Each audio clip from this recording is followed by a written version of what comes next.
अगले दिन संगीतकार ने ऐसा संगीत सुनाया कि पूरा दरबार झूम उठा। लेकिन तभी वो एक चूक कर बैठा। अचानक उसे सुध न रही और वो गाते गाते राजा रानी के कपड़ों और सौंदर्य का गुणगान करने लगा। अपने संगीत में मस्त संगीतकार यह भूल ही गया कि दरबार की नजरों में मैं अंधा हूं। एक प्रसिद्ध विद्वान संगीतकार दूर दूर के नगरों में जाकर अपने मधुर संगीत से लोगों को मोहित कर देता। उसकी संगीत रचना इतनी मनमोहक होती कि लोग उसकी कला से खुश होकर कुछ पैसे देते, जिससे उसका जीवन चला करता।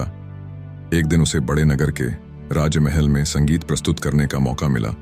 वहां उसने अपने अनुभव और देश दुनिया की कहानियों से पूरी सभा का मनोरंजन किया और उसने सभा का दिल जीत लिया। राजा को बहुत आनंद आ रहा था, क्योंकि संगीतकार के संगीत सुनाने का अंदाज बहुत निराला था। सभा बहुत देर तक चली, जिस कारण राजा बहुत देर से रानी महल में पहुंचा और खुश होकर गाने गुनगुनाते हुए खाना खाकर शांति से जाकर सो गया। रानी ने आश्चर्य किया कि आज से पहले कभी राजा इतना देरी से नहीं आए और ना ही इतने खुश कभी सभा से लौटे। अगले दिन रानी ने पूछा, कल आप सभा से बहुत देर से लौटे और दिन भर व्यस्त रहने के बाद भी शाम को बहुत खुश थे। इस खुशी का राज क्या है? राजा ने कहा, अरे रानी साहिबा, बहुत दूर से एक संगीतकार आया है। उसे संगीत के साथ साथ जीवन का बहुत ज्ञान है। वो गहरी और सच्ची बातें अपने संगीत से बड़े सरल शब्दों में सुना देता है, तो कभी जीवन के कठोर सत्य अपनी सुंदर कहानी में गाते हुए सुना देता है। मैं कल रात उसी के संगीत में डूबा हुआ था। राजा की बातों से रानी के मन में भी संगीतकार से मिलने की इच्छा हुई। उसने राजा से कहा, आप कृपया मुझे उस संगीतकार से मिलवाइए। अगले ही दिन राजा संगीतकार को रानी महल में लेकर आया।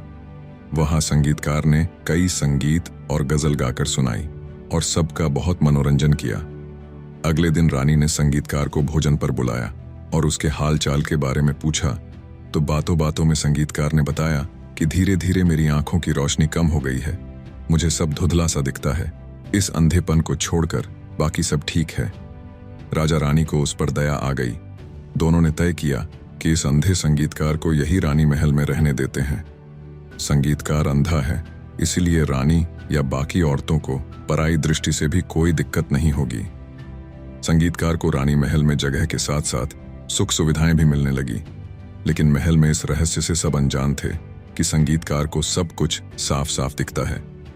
जब वो रानी महल आया तो सुंदर वन उपवन ठाठ बांट देखकर उसके मन में लालच आ गया कि काश ये सब सुख मुझे भी मिलने लगे। इसलिए उसके मुंह से निकल गया कि मैं तो अंधा हूं, और उसकी चाल कामयाब भी रही। वो दरबार की शान बन गया।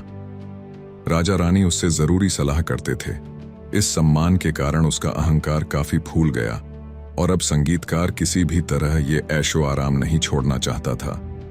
फिर इसी लालच में उसने अपने जीवन की सबसे बड़ी गलती कर दी। संगीतकार ने सोचा, मैं रानी के दया भाव से यहाँ कितने दिन निकाल पाऊंगा, क्यों ना मैं राजा से मंत्री पद ले लूं, तब शायद मैं यहाँ हमेशा हमेशा के लिए रह सकता हूँ। ये विचार आते ही संगीतकार ने मन में सोचा कि कल दरबार में राजा रानी को खुश करना पड़ेगा। राजा और रानी को खुश करने के लिए अगले दिन संगीतकार ने ऐसा संगीत सुनाया कि पूरा दरबार झूम उठा। लेकिन तभी वो एक चूक कर बैठा। अचानक उसे सुध ना रही और वो गाते गाते राजा रानी के कपड़ों और सौंदर्य का गुणगान करने लगा। अपने संगीत में मस्त संगीतकार यह भूल ही गया कि दरबार की नजरों में मैं अंधा हूं। अचानक सभा में सन्नाटा छा गया। तालियों की आवाज बंद हो गई। सच हमेशा झूठों के साथ मजाक करता है। कोई भी झूठ, कोई भी गलत विचार ज्यादा देर छिप नहीं सकता। झूठ सामने आ ही जाता है, यह प्रकृति का नियम है। संगीतकार के पास अब कहने के लिए कुछ नहीं था। राजा और रानी दोनों गुस्से से थर्रा उठे। राजा ने तत्काल आदेश किया और संगीतकार को नगर से तड़ी पार कर दिया गया, और 4 दिन बाद वो संगीतकार सच में अंधा हो गया। कहानी में संगीतकार का अंधा होना मन की अशांति और जीवन का नष्ट हो जाना दर्शाता है। ये सब कैसे हुआ? बुद्धि का पतन 7 चरणों में। पहला, सुख का चिंतन। शुरुआत तब होती है जब हम शरीर को अच्छी लगने वाली वस्तुओं को ज्यादा महत्व देते हैं, फिर जरूरी काम से ध्यान हटाकर बार बार शरीर को अच्छी लगने वाली चीजों यानी इंद्रिय सुख के बारे में सोचने लगते हैं। दूसरा, आकर्षण। जिससे उसके लिए हमारा आकर्षण बढ़ जाता है और हम उस चीज से बहुत ज्यादा जुड़ जाते हैं। तीसरा, इच्छा। फिर हमें बार बार इन चीजों को भोगने की इच्छा होती है। ऐसा लगने लगता है कि बस एक बार मिल जाए तो मेरा जीवन सफल हो जाएगा। चौथा चरण आते आते ये इच्छा बढ़कर तीव्र इच्छा का रूप ले लेती है। चौथा, तड़प। हम अंदर से तड़प उठते हैं, दूसरे सारे काम छोड़कर एक चीज के पीछे भागते हैं। पांचवा, गुस्सा। जब ये तलब पूरी नहीं होती तब अचानक गुस्सा फूट पड़ता है। छठवा, सोच समझ बिसरी। सोचने समझने की शक्ति, सही गलत चुनने की शक्ति खत्म हो जाती है, यानी बुद्धि साथ छोड़ देती है। सातवां, बर्बाद जीवन। अगर यही सब चलता रहे तो बुद्धि का साथ छोड़ने से जीवन नष्ट हो जाता है। कर्म का नियम आपको बताता है कि इंसान अनजाने में खुद को कमजोर बनाता है, यानी गलत इच्छाओं में अंधा हो जाता है। बाद में जब तकलीफ आती है तब उसे लगता है कि मेरे साथ कितना गलत हुआ, लेकिन सच ये है इंसान की गलत इच्छाएं ही उसकी कमजोरी का कारण बनती हैं। इसलिए अस्तेय का महत्व समझो। अस्तेय एक संस्कृत शब्द है जिसका अर्थ होता है कुछ भी गलत को अंदर प्रवेश न करने देना, ना सुनना, ना देखना, ना सोचना। जिसके पास ये होता है उसकी बुद्धि हमेशा साथ देती है और मन की संतुष्टि होती है। इसलिए मन के पहरेदार बनो।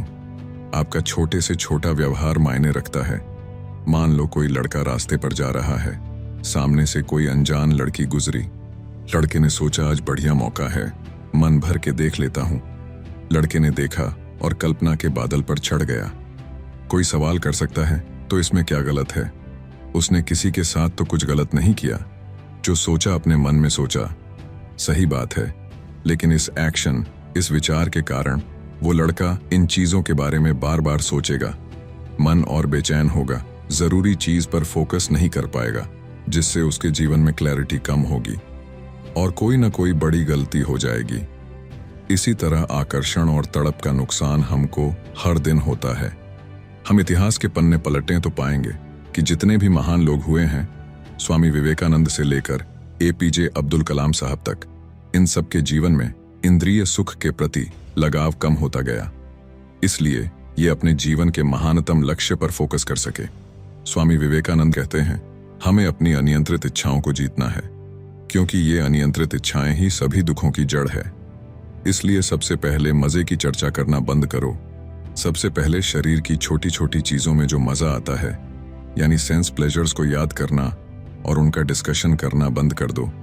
ये बातें कहने से बचो, उसकी परफ्यूम बहुत अच्छी है, उस दुकान का बर्गर बहुत स्वादिष्ट है, वो मूवी बहुत अच्छी थी, वो एक्ट्रेस कितनी सुंदर है। सबसे पहले ऐसे डिस्कशन करना बंद करो। सुखों को याद कर करके इन चीजों से मन का अटैचमेंट बढ़ता है। जब काम करने की बारी आती है, करियर पर ध्यान देने का समय आता है, तो बार बार सेंस प्लेजर्स की तरफ ध्यान जाता है और कीमती समय बर्बाद हो जाता है। दोस्तों, उम्मीद करता हूं कि आपको ये कहानी पसंद आई होगी। आपको इस कहानी से क्या सीखने मिला, हमें कमेंट्स में जरूर बताएं। ऐसी ही और कहानी देखने के लिए पीसफुल कर्मा चैनल को सब्सक्राइब जरूर कर लीजिए और ऐसे ही मुस्कुराते रहिए।